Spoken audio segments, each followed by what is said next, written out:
Bismillahirrohmanirrohim. Assalamualaikum warahmatullahi wabarakatuh.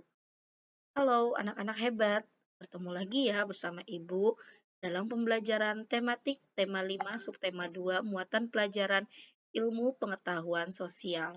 Baik, anak-anak hebat, sebelum kita mulai pembelajaran pada pagi hari ini, marilah kita bersama-sama membaca basmalah. Bismillahirrohmanirrohim.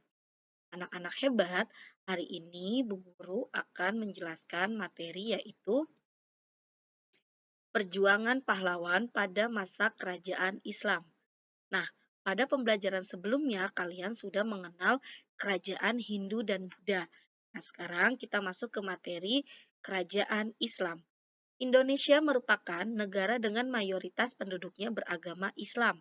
Awal masuknya Islam ke Indonesia tidak terlepas dari jasa para ulama dan pedagang. Terdapatnya kerajaan-kerajaan Islam umumnya berada di pesisir, menunjukkan kebenaran penyebab Islam melalui perdagangan.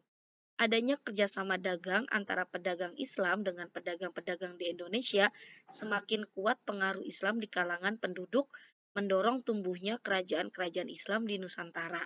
Tidak heran jika kerajaan Islam tersebar di seluruh Nusantara karena diterima di berbagai wilayah dan kalangan masyarakat. Nah, berikut ini kerajaan-kerajaan Islam. Yang pertama ada Sultan Babullah dari Kerajaan Ternate. Raja dari Kesultanan Ternate yang memerintah dari tahun 1570 sampai 1583, ia menjabat sebagai sultan setelah ayahnya yang bernama Sultan Khairun dihukum oleh penjajah Portugis. Peristiwa ini membuat Sultan Babullah marah dan menyerang pasukan Portugis. Sultan Babullah melakukan persekutuan dengan daerah di sekitar wilayah untuk bekerja sama mengusir penjajah. Oleh karena itu, tindakan persekutuan ini Sultan Babullah diberi gelar sebagai penguasa atas 72 pulau. Kesultanan Ternate memiliki beberapa peninggalan sejarah seperti Masjid Ternate, Makam Sultan Babullah, dan Benteng Kerajaan Ternate. Nah, berikut ini adalah gambar Sultan Babullah dan peninggalannya yaitu Masjid Ternate. Selanjutnya yang kedua adalah Sultan Agung dari Kerajaan Mataram. Raja Mataram ketiga yang memimpin dari tahun 1613 sampai 1645. Pada masa pemerintahannya, Kerajaan Mataram mencapai puncak kejayaannya. Daerah kekuasaannya meliputi beberapa daerah di Pulau Jawa dengan bandar dagang di kota Jepara, Tegal, Pekalongan, Tuban, dan Gresik. Rakyat Kerajaan Mataram hidup makmur. Sultan Agung sangat tidak suka dengan penjajahan karena merugikan rakyatnya. Oleh sebab itu, Sultan Agung melakukan penyerangan terhadap Belanda sebanyak 2 kali. Peninggalan Kerajaan Mataram yaitu Pasar Legi Kota Gede, makam-makam raja, dan Masjid Kota Gede. Nah, berikut adalah gambar Sultan Agung dari Kerajaan Mataram beserta peninggalannya yaitu Masjid Kota Gede Yogyakarta. Selanjutnya yang ketiga adalah Sultan Hasanuddin dari Kerajaan Goa. Raja dari Kerajaan Islam Goa Talo di Makassar, Sultan Hasanuddin memiliki julukan ayam jantan dari timur karena keberaniannya dan kegigihannya melawan Belanda. Sultan Hasanuddin selalu membela kepentingan kerajaan dan rakyat yang diambil oleh Belanda dan dibantu oleh saudara kandungnya Aru Palaka yang berpihak kepada Belanda. Sikap Sultan Hasanuddin yang bisa kita contoh diantaranya berani berkorban, pantang menyerah, selalu membela kebenaran dan keadilan, kerja keras, dan cinta tanah air. Nah, itulah kerajaan-kerajaan Islam yang ada di Indonesia.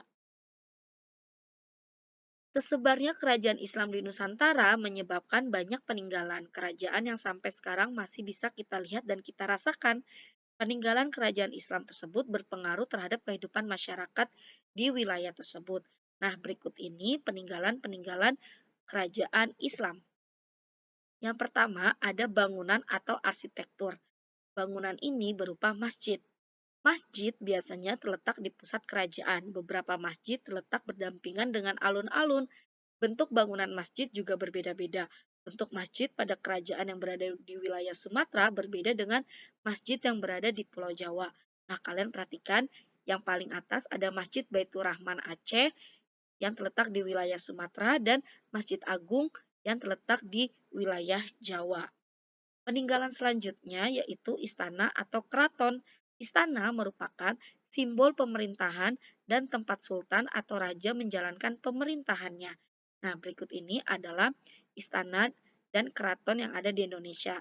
Pada gambar yang paling atas ada Istana Maimun yang berada di Kota Medan dan keraton yang berada di Yogyakarta. Selanjutnya, peninggalan yang ketiga yaitu tulisan atau karya sastra. Tulisan merupakan salah satu alat yang dipakai dalam penyebaran agama Islam. Peninggalan kerajaan Islam yang berupa tulisan atau karya sastra yang pertama, hikayat. Hikayat adalah catatan cerita atau dongeng yang pelaku utamanya adalah tokoh sejarah Islam. Contoh, hikayat Amir Hamzah yang berisi keberaniannya dalam mengusir Portugis dan Malaka. Tulisan atau karya sastra yang kedua yaitu syair Islam. Syair merupakan salah satu media penyebaran Islam yang populer di masa kerajaan Islam. Contohnya syair Syiak Sri Indrapura yang menceritakan silsilah keturunan Raja Syiak. Yang ketiga adalah suluk. Suluk adalah karya sastra Islam yang berisi tasawuf. Salah satu suluk hasil karya Sunan Bonang yang hingga kini masih populer yaitu lagu Tombo Ati. Selanjutnya, peninggalan kerajaan Islam yaitu seni budaya. Dalam penyebaran agama Islam, seni memegang peranan sangat penting karena melalui seni rakyat lebih mudah menerima ajaran Islam. Nah, berikut ini seni budayanya yang pertama gamelan. Gamelan merupakan seperangkat alat musik tradisional yang terbuat dari logam. Gamelan digunakan untuk mengiringi lagu Jawa yang bernafaskan Islam. Selain itu, gamelan dipakai juga sebagai penarik perhatian agar masyarakat berkumpul dan mau mendengarkan ceramah. Selanjutnya adalah wayang kulit. Sunan Kalijaga adalah seorang pencerita hebat. Beliau menggunakan wayang kulit sebagai media dakwah. Nah, itulah peninggalan-peninggalan kerajaan Islam yang sampai saat ini masih ada dan bisa kita rasakan. Penyebaran agama Islam di Pulau Jawa tidak terlepas dari peranan Wali Songo. Wali Songo ini berdakwah menyebarkan agama Islam melalui pendekatan budaya sehingga bisa diterima di semua kalangan. Berikut ini beberapa cara Wali Songo dan sampai saat ini masih ada sebagai berikut. Yang pertama, wayang. Wali Songo menggunakan wayang sebagai media dakwah. Karena itulah muncul nama lakon dan cerita yang disesuaikan dengan agama Islam. Contohnya, layang Kalimosodo yang mengajarkan kalimat syahadat. Yang kedua, seni gamelan dan tembang. Seni musik gamelan dan lagu tembang yang biasanya memang lekat dengan kepercayaan Jawa zaman dahulu juga menjadi salah satu media untuk menyebarkan agama Islam. Hanya saja lagu tembang yang diciptakan tentu berbeda dengan tembang lain karena disisipi dengan ajaran Islam. Yang ketiga, perayaan dan adat yang diarahkan agar lebih islami. Biasanya para wali menyelenggarakan sekaten atau grebek maulud yang diselenggarakan pada hari lahir Nabi Muhammad SAW. Yang keempat, pendidikan. Islam juga disebarkan melalui pendidikan pondok pesantren. Pesantren ini mendidik para santri dan berbagai daerah agar lebih memahami dan mampu mengamalkan tentang Islam. Yang kelima, banyak membantu masyarakat. Salah satu langkah terbaik untuk membuat seseorang tertarik untuk mempelajari agama adalah dengan memberi contoh lewat akhlak. Nah, para wali ini mencontohkan sikap lembut dan suka membantu sehingga mereka banyak disukai oleh masyarakat. Nah, inilah penyebaran agama Islam di Pulau Jawa yang diperankan oleh Wali Songo. Lemah lembut dan santun adalah sikap yang patut kita teladani dari Rasulullah SAW, para sahabat dan ulama. Sikap inilah yang menjadikan Islam dapat diterima oleh semua kalangan. Islam tidak disebarkan dengan kekerasan, melainkan dengan kasih sayang. Allah Subhanahu wa Ta'ala berfirman, "Berkat rahmat Allah, engkau berlaku lemah lembut terhadap mereka.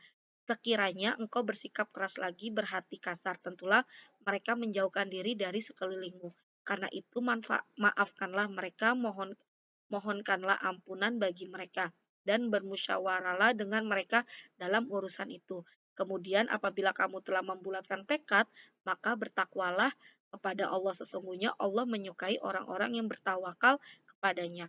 Quran Surat Al-Imran ayat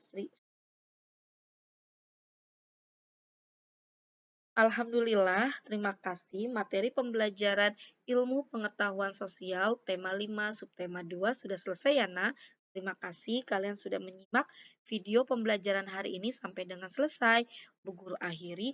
Assalamualaikum warahmatullahi wabarakatuh.